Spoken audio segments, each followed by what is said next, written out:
I entered the building, and at a certain moment we were progressing in already thick smoke, black smoke. We were progressing, following the line, and at a certain moment the man before me falls down.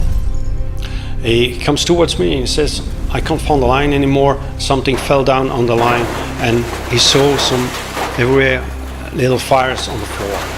So I touched my shoulders, the heat, smoke, and immediately I said, "Okay, this is not normal. There's thick smoke, black smoke, there's a lot of heat. This situation is unsafe." I said to the man, "Come, we're going out immediately. We risk an explosion." There was something wrong.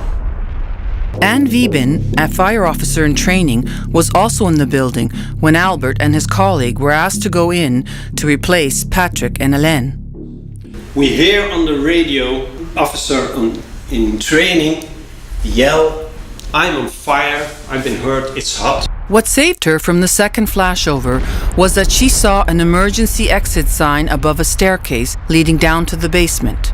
Once she was in the basement, she saw light coming from a window, so she made herself heard and was rescued from there.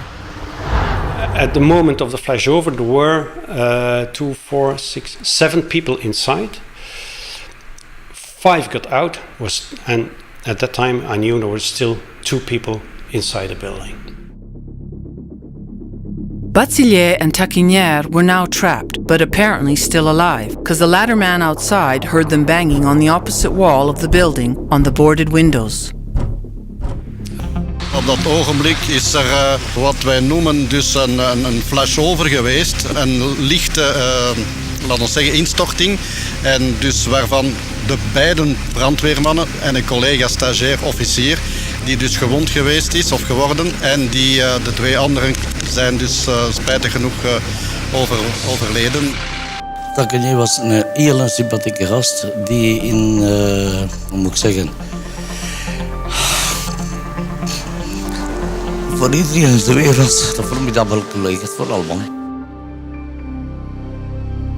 The fire in an abandoned building on August the 3rd, 2008 seemed like a mystery for some time for firefighters and the public in Brussels.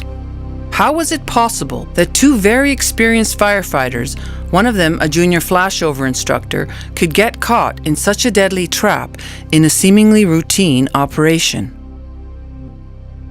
In order to understand the complexity of this industrial fire, we will attempt to recreate the order of events and the fire development as closely as possible.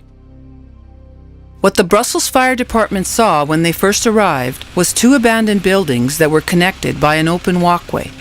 They also thought they were approaching a brick building with a flat roof, when in fact they were dealing with 3 buildings connected by an unsectioned attic with insufficient firewalls. This gave the smoke full freedom to move and accumulate all throughout the complex. I think there was a fire gas ignition in the false ceiling. I think that the gases that were accumulated there reached a flammable mixture, and they were ignited by the fire in building A. In such condition, when you're trapped, there is no escape. It's too late. You have to be warned by the signs before. You have to get out of the building before the flash takes place.